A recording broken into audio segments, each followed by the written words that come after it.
Hello বন্ধুরা, সবাইকে স্বাগত জানাই স্টাডি সাকসেস কোচিং সেন্টারে। বন্ধুরা, তোমাদের জন্য আবারও চলে এসেছি এসএসসি এমটি 2025-এর জন্য 59 নম্বর জেনারেল অ্যাওয়ারনেসের ক্লাস নিই। 59 নম্বর জেনারেল অ্যাওয়ারনেস তো খুবই ইম্পর্ট্যান্ট এই ক্লাস, যেমন এমটিএস 2025, তার পাশাপাশি তোমাদের সকল কম্পিটিটিভ এক্সামের জন্য প্রত্যেকটা কোশ্চেন তোমাদের জন্য ইম্পর্ট্যান্ট। তো তোমরা যারা এখনও আমাদের ফ্রি মক টেস্ট দাওনি, সম্পূর্ণ ফ্রিতে তোমরা মক টেস্ট দিতে পারবে, যার লিঙ্ক তোমরা পেয়ে যাবে আমাদের টেলিগ্রামে গেলে ওখানে লিঙ্ক পেয়ে যাবে। এই লিঙ্ক থেকে তোমরা কিন্তু মক টেস্টগুলো দাও। আমরা 3টে জেনারেল অ্যাওয়ারনেসের উপর 3টে মক টেস্ট দিয়েছি, যেখানে 25খানা করে কোশ্চেন রয়েছে। প্রত্যেকটা মক টেস্টে জেনারেল অ্যাওয়ারনেসে 25খানা করে কোশ্চেন থাকবে, 75 নাম্বার। ঠিক হলে 3 নাম্বার পাবে, ভুল হলে -1। তো এই যে মক টেস্টগুলো দিয়েছি, যারা এখনও মক টেস্টগুলো দাওনি, তোমাদেরকে বলবো সম্পূর্ণ ফ্রিতে দিতে পারবে, যার লিঙ্ক তোমরা আমাদের টেলিগ্রামে পেয়ে যাবে। টেলিগ্রামে চলে যাও, ওখান থেকে মক টেস্টগুলো দাও এবং দিয়ে তোমাদের দেখো তোমাদের প্রিপারেশানটা কত দূর এগিয়েছে। দেখতে দেখতে কিন্তু এক্সাম চলে আসবে। তোমাদের মনে হচ্ছে এক্সাম যে পুজোর পরে, কিন্তু দেখো পুজোতে তোমরা কিন্তু এই বলেই পুজোটাকে কাটিয়ে ফেলবে, সময়টাকে নষ্ট করে ফেলবে। এই জন্য বলছি, পুজো তো অবশ্যই হবে, পুজো দেখো, তার পাশাপাশি পড়াটাকেও কন্টিনিউয়াস রাখো। পুজোর পরেই কিন্তু তোমাদের কিন্তু এক্সাম, ঠিক আছে? অক্টোবরের শেষ উইকের দিকে, লাস্ট সপ্তাহের দিকে কিন্তু এক্সাম হওয়ার সম্ভাবনাটা রয়েছে। তোমরা অনেকে কমেন্ট করেছো বা আমাকে মেসেজ করেছো যে স্যার এক্সামটা কবে হবে এমটিএস। তো তোমাদেরকে বলে রাখি যে যেটা সম্ভাবনা আমরা দেখেছি, আমরা ভিডিও বানিয়ে দিয়েছি, তোমাদেরকে দেখিয়েছি, ওই অক্টোবরের লাস্ট উইকের দিকে হওয়ার সম্ভাবনা কিন্তু রয়েছে, ঠিক আছে? তো এখন চলো দেখে নিই আজকে ক্লাসের ফার্স্ট কোশ্চেন কী রয়েছে। দ্বিতীয় পুলকেশী নিম্নলিখিত কোন রাজবংশের বিখ্যাত শাসক ছিলেন? দ্বিতীয় পুলকেশী কোন রাজবংশের শাসক ছিলেন? তো তোমাদের অ্যান্সার জানা থাকলে অবশ্যই তোমরা আমাদের কমেন্ট বক্সে অ্যান্সারগুলো করবে। এটা সঠিক অ্যান্সার হয়ে যাবে কি, অপশান নাম্বার 3, চালুক্য রাজবংশের শাসক ছিলেন দ্বিতীয় পুলকেশী। এখান থেকে দেখে নাও, দ্বিতীয় পুলকেশী হর্ষবর্ধনকে পরাজিত করেন যখন তিনি দাক্ষিণাত্যের চালুক্য রাজ্য আক্রমণ করেন 630 খ্রিস্টাব্দ। তিনি নর্মদা নদীর তীরে হর্ষবর্ধনকে পরাজিত করেন। আইহোল শিলালিপিটি চালুক্য রাজা দ্বিতীয় পুলকেশীনের সভাকবি রবি কীর্তি দ্বারা লেখা হয়েছিল। আইহোল শিলালিপিটি দ্বিতীয় পুলকেশীনের সভাকবি রবি কীর্তি দ্বারা লেখা হয়েছিল, যিনি 610 থেকে 642 খ্রিস্টাব্দ পর্যন্ত রাজত্ব করেছিল। দ্বিতীয় পুলকেশী চালুক্য রাজবংশের শাসক ছিলেন, যেটা তো বললাম। এবার দেখো 2 নম্বর কোয়েশ্চেন, কেন্দ্রীয় সরকার কর্তৃক পরিকল্পিত সিভিল সার্ভিসেস ক্যাপাসিটি বিল্ডিং এর জন্য জাতীয় কর্মসূচিকে ড্যাশ বলা হয়? কি বলা হয়? মিশন কর্মযোগী। কি বলা হয়? মিশন কর্মযোগী বলা হয়। 3 নম্বর কোশ্চেন দেখো, শৈবাল, চিংড়ি, মাছ, তারপরে হচ্ছে পাখি। শৈবালকে চিংড়ি খায়, চিংড়িকে কে খাবে? মাছ, আর মাছ থেকে পাখি মাছ খেল। তো এই যে খাদ্য শৃঙ্খল, যদি পাখির কাছ থেকে শক্তি 4 কিলো জুল হয়, তাহলে চিংড়িতে পাওয়া শক্তি কত হবে? পাখির কাছে যে শক্তিটা গিয়েছে সেটা হচ্ছে 4 কিলো জুল, তাহলে আমাদেরকে বের করতে বলছে চিংড়ি। দেখো আমরা কি জানি, লিনম্যানের 10% সূত্র করেছি, যেখানে কি বলা রয়েছে শক্তিটা কিভাবে স্থানান্তরিত হয় না, একটা জীবদেহ থেকে আর একটা জীবদেহে শক্তি স্থানান্তরিত হয় তার মোট শক্তির 10%, তাই কি না, 10%। তাহলে দেখো পাখির কাছে গিয়ে পৌঁছেছে কত? 4-এ। তাহলে 4-এর আগে মাছের কত ছিল? নিশ্চয়ই 40%, 40 কিলোজুল ছিল মাছের। তো মাছ থেকে যখন আবার চিংড়ির দিকে আমরা আসবো, তাহলে চিংড়ির কত ছিল? 400, তাই কি না, 400 কিলোজুল। চিংড়ির 400 কিলোজুল, সেখান থেকে 10% করো, 40, যেটা হচ্ছে মাছের থেকে পাখির চলে যাও, 10% করে দাও, 4, কত হয়ে যাবে? 4 কিলোজুল হয়ে যাবে পাখির। তাহলে আমাদের চিংড়িটা বের করতে বলছে, তাহলে চিংড়ির হবে 400। শৈবালে যদি হয় তাহলে শৈবালের কত হবে 4000, শৈবালের শক্তিটা কত হবে 4000 কিলোজুল। তো এইভাবে জিনিসগুলো তোমাদেরকে একটু মনে রাখতে হবে।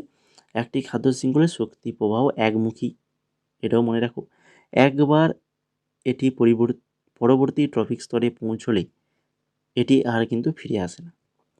মাত্র 10% শক্তি আগের থেকে উচ্চ স্তরে স্থানান্তরিত হয়, যেটা এখানে আরও দেখো। প্রাথমিককে যদি 100% ধরা হয় তাহলে প্রথম স্তর যেখানে 10% হবে, দ্বিতীয় স্তরে 1%, তৃতীয় স্তরে সেটা 0.1%, এইভাবে স্থানান্তরিত হবে।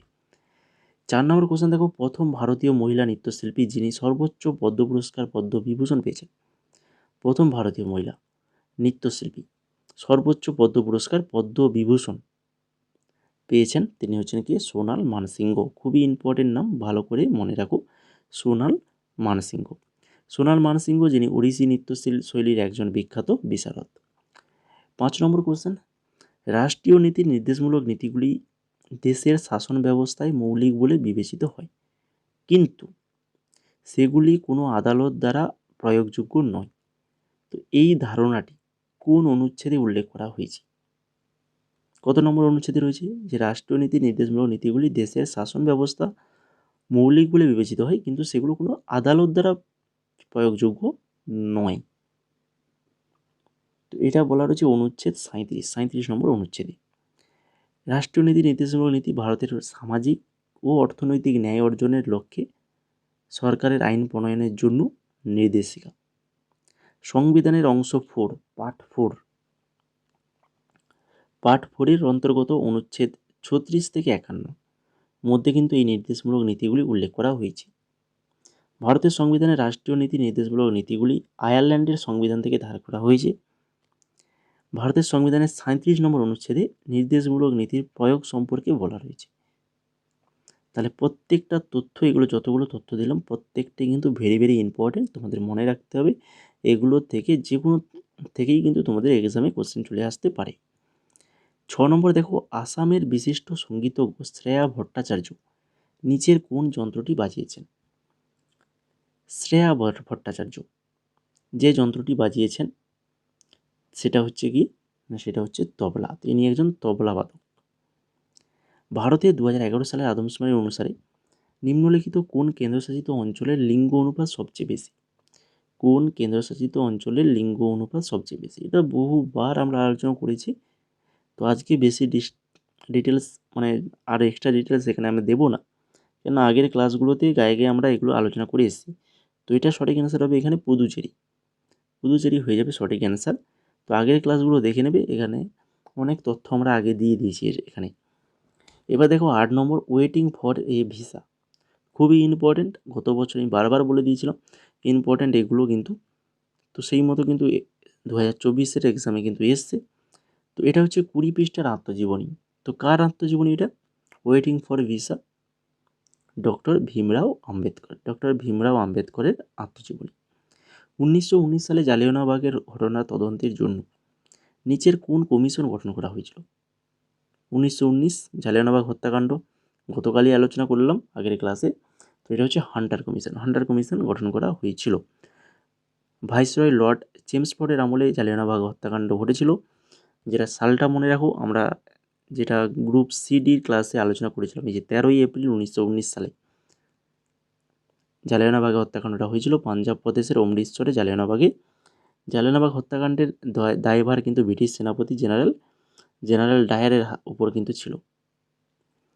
এরপরে দেখো 10 নম্বর কোশ্চেন, ভারতে 2011 সালের আদমশুমারি অনুসারে জনসংখ্যার সর্বনিম্ন ঘনত্ব সহ কেন্দ্রশাসিত অঞ্চলের নাম দিন। জনসংখ্যার সর্বনিম্ন ঘনত্ব সহ কেন্দ্রশাসিত অঞ্চল, সেটা হচ্ছে কোনটা না, সেটা হচ্ছে আন্দামান ও নিকোবর দ্বীপপুঞ্জ। 2011 সালে আদমশুমারি অনুসারে 382 হলো ভারতের জনসংখ্যা ঘনত্ব, 382। 1951 সালে ভারতের প্রতি বর্গ কিলোমিটারে জমিতে প্রায় 117 জন মানুষ বাস করত। 2011 সালে আদমশুমারি অনুসারে বিহারের জনসংখ্যা ঘনত্ব সর্বাধিক, 1106 জন প্রতি বর্গ কিলোমিটার।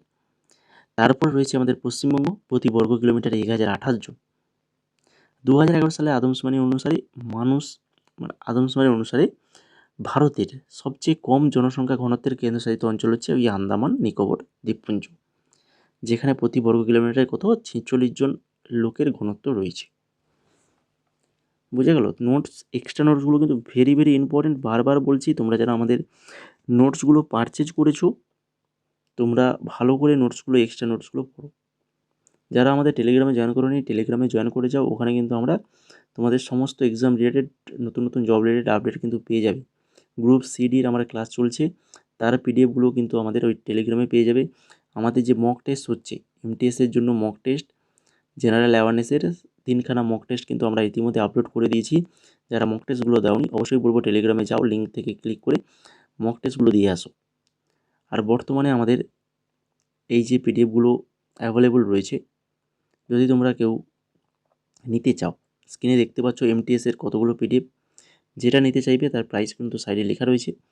ডেমো দেখতে চাইলে ডেমো দেখতে পাবে, টেলিগ্রামে সবই কিছু দেওয়া রয়েছে, ওখানে গেলে দেখতে পাবে। স্টেনো, বর্তমানে তোমাদের এসএসসির যে এডুপিডি প্যাটার্ন এক্সাম হয়েছে স্টেনোর, তো তারই জিকে এবং ইংলিশের পিডিএফ রেডি হয়ে গেছে, অ্যাভেলেবল। তোমরা কিন্তু এটা নিতে পারবে। জিকে এবং ইংলিশ যদি দুটো নাও একসঙ্গে, তোমরা 99 টাকা, শুধু জিকে হলে 45, ইংলিশ শুধু যদি নাও তাহলে 55 টাকা। ডেমো যদি দেখতে চাও টেলিগ্রামে চলে যাও, ওখানে লিঙ্ক দেওয়া রয়েছে, ওখান থেকে ডেমোগুলো দেখে নেবে। সিএইচএসএলের পিডিএফও অ্যাভেলেবল রয়েছে। তো এই পিডিএফগুলো তোমরা যেটা নিতে চাও হোয়াটসঅ্যাপে মেসেজ করে বলবে, বা তোমরা পেমেন্ট করে, এই নাম্বারে পেমেন্ট করে স্ক্রিনশটটা পাঠিয়ে দেবে হোয়াটসঅ্যাপে, তোমাদেরকে পিডিএফগুলো দিয়ে দেওয়া হবে। বুঝে গেল? তো চলো এবার দেখে নিই 11 নম্বর কোশ্চেন কী রয়েছে। নিচের কোনটি ভারতের একটি কৃত্রিম বন্দর? ভারতের একটি কৃত্রিম বন্দর, সেটা হচ্ছে কোনটা? সেটা হচ্ছে চেন্নাই বন্দর। চেন্নাই বন্দর কিন্তু একটি কৃত্রিম বন্দর। বাকি দেখো, মুম্বাই বন্দর, কলকাতা বন্দর, দীনদয়াল বন্দর, এগুলো সব প্রাকৃতিক বন্দর।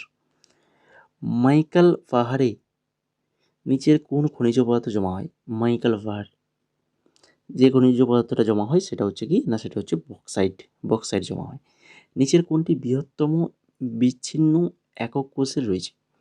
বৃহত্তম বিচ্ছিন্ন একক কোষের রয়েছে নিচের কোনটি? না, সেটা হচ্ছে উট পাখির ডিম। একটি শরীরের ত্বরণ খুঁজতে হবে, ত্বরণটা আমাদেরকে বের করতে হবে, যা 2 সেকেন্ড থেকে 5 মিটার পার 2 সেকেন্ডে 5 মিটার পার সেকেন্ড থেকে 10 মিটার পার সেকেন্ড ত্বরিত হয়। 2 সেকেন্ডে 5 মিটার পার সেকেন্ড থেকে 10 মিটার পার সেকেন্ড, তখন সেক্ষেত্রে ত্বরণটা কত হবে? তো যার মানটা আমরা বের করে দিয়েছি, দেখো সূত্র হচ্ছে কি না, অন্তিম বেগ মাইনাস প্রাথমিক বেগ ভাজিতক সময়। অন্তিম বেগ থেকে প্রাথমিক বেগ বাদ দেবে, দিয়ে সময়টাকে ভাগ করলে পেয়ে যাবে। তো অন্তিম বেগ কত ছিল না, 10 ছিল, আর প্রাথমিক বেগ ছিল 5, আর সময়টা, টোটাল সময়টা কত ছিল, 2 ছিল না, 2 মিটার আর 2 সেকেন্ড, সেটাই তো ছিল 2 সেকেন্ডে। তো এটা ক্যালকুলেশন করলে আসবে কত, 10 থেকে 5 বাদ গেলে 5, 5কে 2 দিয়ে ভাগ করলে 2.5 মিটার পার সেকেন্ড স্কোয়ার। এককটাও কিন্তু ওখানে প্রশ্নের মধ্যে দিয়ে দিয়েছে। 15 নম্বর কোশ্চেন দেখো, ভারতীয় রাজনৈতিক ব্যবস্থা স্পিকার এবং ডেপুটি স্পিকারের অনুপস্থিতিতে কে হাউসের সভাপতিত্ব করে? ভারতীয় রাজনৈতিক ব্যবস্থায় স্পিকার এবং ডেপুটি স্পিকার অনুপস্থিতিতে কে হাউসের সভাপতিত্ব করেন? হাউসের সভাপতিত্ব করেন হচ্ছে মনোনীত চেয়ারপারসন করে থাকে। লোকসভার স্পিকার এবং ডেপুটি স্পিকারের অনুপস্থিতিতে সংসদের যৌথ বৈঠকে সভাপতিত্ব করেন রাজ্যসভার ডেপুটি চেয়ারম্যান। নিচের কোন নৃত্যের ধরনটি নৃত্যের মাধ্যমে একটি নাটককে আবেগ দেয়, যেখানে গানটি মণিপ্রভালা ভাষায় প্রচলিত? তো সেটা হচ্ছে মোহিনীআট্টম। অপশান নাম্বার 2 সঠিক অ্যান্সার, মোহিনীআট্টম। বালগঙ্গাধর তিলকের হোম রুল লীগ আন্দোলন কর্ণাটক, মহারাষ্ট্র জুড়ে তার ভিত্তি ছিল, কিন্তু নিচের কোনটি বাদ দিয়ে? নাগপুর, পুনা, বেরার না হচ্ছে বোম্বে? কোনটা বাদ দিয়ে? না, তার ভিত্তি ছিল এই যে বোম্বেটা বাদ দিয়ে বাকি সব জায়গায়। 1915 থেকে 16 প্রতিষ্ঠিত হোম রুল লীগগুলি ভারতীয় জাতীয় কংগ্রেস সহায়ক একক হিসেবে কাজ করেছিল। 1915-16 1916 সালে বালগঙ্গাধর তিলকের সাথে Annie Besant All India Home Rule League কিন্তু প্রতিষ্ঠা করেছেন। নিচের কোনটি বৌদ্ধ পুরোহিতদের আবাসিক স্থান? বৌদ্ধ পুরোহিতদের আবাসিক স্থান কোনটা? বিহার, স্তূপ, স্তম্ভ না হচ্ছে চৈত্য? সঠিক অ্যান্সার অপশন নাম্বার 1 বিহার। কোন উৎসব হুসেন ইবন আলীর মৃত্যুকে স্মরণ করে? হুসেন ইবন আলীর মৃত্যুকে স্মরণ করে কোন উৎসব? মহরম। তো মহরম ইসলামী ক্যালেন্ডারের প্রথম মাস এবং এটি একটি পবিত্র মাস হিসেবে বিবেচিত হয়। ইসলামিক নববর্ষের সূচনা উপলক্ষে ভারতের মুসলিম সম্প্রদায় দ্বারা কিন্তু পালিত হয় সবচেয়ে গুরুত্বপূর্ণ উৎসব এই মহরম উৎসব। 20 নম্বর কোশ্চেন দেখো, মৌসিনরাম। মৌসিনরামে পৃথিবীর সর্বোচ্চ গড় বার্ষিক বৃষ্টিপাত হয়, তো এটি কোন পাহাড়ে অবস্থিত? মৌসিনরাম যেটা কোন পাহাড়ে রয়েছে না হচ্ছে খাসি পাহাড়। খাসি পাহাড়ে রয়েছে মেঘালয়ের খাসি পাহাড় মৌসিনরাম অবস্থিত। খাসি পাহাড়ের দক্ষিণ অংশে মৌসিনরামে পৃথিবীর কিন্তু সর্বাধিক গড় বৃষ্টিপাত হয়। এটাও কিন্তু কোশ্চেন আছে, পৃথিবীর সর্বাধিক গড় বৃষ্টিপাত হয় কোথায়? মৌসিনরামে। এরপরে 21 নম্বর কোশ্চেন, নিচের কোন জাতীয় আয়ের সমষ্টি সাধারণত একটি দেশের জাতীয় আয় হিসাবে স্বীকৃত? কোন জাতীয় আয়ের সমষ্টি সাধারণত একটি দেশের জাতীয় আয় হিসাবে স্বীকৃত? সেটা হচ্ছে ফ্যাক্টর খরচে নেট জাতীয় পণ্য। ফ্যাক্টর খরচে নেট জাতীয় পণ্য। 22 নম্বর, কিংবদন্তি ভলিবল খেলোয়াড় জিমি জর্জ ভারতের কোন রাজ্য থেকে এসেছিলেন? ইনি একজন তাহলে ভলিবল খেলোয়াড় জিমি জর্জ, যিনি ভারতের কেরালা রাজ্য থেকে এসেছিলেন। 2023 সালের জুন মাসে নিম্নলিখিতগুলির মধ্যে কাকে জিওলজিক্যাল সার্ভে অফ ইন্ডিয়ার নতুন মহাপরিচালক হিসেবে নিযুক্ত করা হয়েছে? তিনি হচ্ছেন জনার্দন প্রসাদ। তাহলে জনার্দন প্রসাদ হয়ে যাবে এখানে সঠিক অ্যান্সার। 24 নম্বর দেখো, 1880 সালে শুরু হওয়া বিশ্বের প্রাচীনতম পোলো টুর্নামেন্ট এজরা কাপের আবাসস্থল হলো ড্যাশের polo club? Ezra club polo tournament Ezra কাপের আবাসস্থল হলো কলকাতার পোলো ক্লাব। 25 নম্বর কোশ্চেন, কৃষির উন্নয়নের জন্য দিওয়ান-ই-আমির গোহি নামে একটা নতুন বিভাগ দিল্লির নিচের কোন সুলতানের দ্বারা প্রতিষ্ঠিত হয়েছিল? দিল্লির কোন সুলতানের দ্বারা? মোহাম্মদ বিন তুগলকের দ্বারা প্রতিষ্ঠিত হয়েছিল। তো এই ছিল মোট আজকের 25খানা কোশ্চেন। আশা করি সবার ভালো লেগেছে, আর ইতিমধ্যে সবাই কিন্তু লাইক করে ফেলেছো। তো লাইক করে ফেলেছো, তার সাথে সাথে যারা নতুন রয়েছে নিশ্চয়ই চ্যানেলটাকে সাবস্ক্রাইব করে ফেলেছো। বুঝতেই পেরেছো এ সকল ক্লাসগুলো কিন্তু তোমাদের জন্য খুবই ইম্পর্টেন্ট। আমরা এক এক করে 59খানা ক্লাস তোমাদের করে ফেললাম, তার পাশাপাশি আরও টপিক ওয়াইজ ক্লাসও করিয়েছি। ঠিক আছে, তো আরও তোমাদের টপিক ওয়াইজ ক্লাস হবে। এইভাবে 25খানা করে কোয়েশ্চেন এটাও আলোচনা হবে। তো এই ধরনের ক্লাস যদি পেতে চাও, যারা তোমরা এখনও আমাদের এই ক্লাসটাকে লাইক করোনি বা চ্যানেলটাকে সাবস্ক্রাইব করোনি, তো করে রাখো। তার পাশাপাশি তোমরা চলে যাও টেলিগ্রামে গিয়ে সার্চ করো স্টাডি সাকসেস কোচিং সেন্টার, বা ডেসক্রিপশনে লিঙ্ক রয়েছে, লিঙ্ক থেকে ক্লিক করে দেখে নাও। ওইখানে তোমরা তোমাদের এক্সাম রিলেটেড সমস্ত কিছু আপডেট পেয়ে যাবে। আর এমটিএস জন্য তোমরা যারা এখনও আমাদের যে স্টাডি ম্যাটেরিয়ালগুলো নিয়ে রয়েছে সেগুলো পারচেজ করোনি, সমস্ত প্রকার তোমাদের এমটিএসের সমস্ত প্রকার স্টাডি ম্যাটেরিয়াল যেগুলো তোমরা এখন স্ক্রিনে দেখতে পাচ্ছ, এই সমস্ত প্রকার পেয়ে যাবে মাত্র 199 টাকায়। মাত্র 199 টাকায় পেয়ে যাবে, যেটা তোমরা পেমেন্ট করে আমাদের যে নাম্বার রয়েছে এই নাম্বারে হোয়াটসঅ্যাপ মেসেজ করতে পারো, বা এই নাম্বারে পেমেন্ট করে 199 টাকা পেমেন্ট করে স্ক্রিনশট পাঠালে তোমাদেরকে আমরা টেলিগ্রাম পেড গ্রুপে অ্যাড করে দেব। সেখান থেকে তোমরা পিডিএফগুলো কালেক্ট করে নিতে পারবে। বোঝা গেল? আর যেটা বললাম, এসএসসির যে নিউ প্যাটার্ন এডুকেটিভ যে এক্সামটা হয়েছে স্টেনো 2025, যার পিডিএফ অ্যাভেলেবল রয়েছে, যার তোমরা ডেমো দেখতে চাইলে এই ক্লাসের ডেসক্রিপশানে রয়েছে, বা আমাদের যত প্রকার এখন বর্তমানে পিডিএফ অ্যাভেলেবল রয়েছে তার ডেমো তোমরা দেখতে পাবে, যার লিঙ্ক আমাদের ডেসক্রিপশানে দিয়ে দিয়েছি। বোঝা গেল? তো সেই থেকে তোমরা দেখে নিতে পারো। দেখো, স্টেনো, জিকে এবং ইংলিশ দুটো পিডিএফ নিলে তোমরা 99 টাকায় পেয়ে যাবে দুটো পিডিএফ। মাত্র 99 টাকায় পেয়ে যাবে, যেখানে জিকের কোশ্চেন আছে 400 450 রয়েছে এক্সট্রা ডিটেলস দিয়ে। আর ইংলিশের 900 কোশ্চেন রয়েছে, একদম টপিক ওয়াইজ ভাগ করা, এটা কিন্তু খেয়াল রাখবে।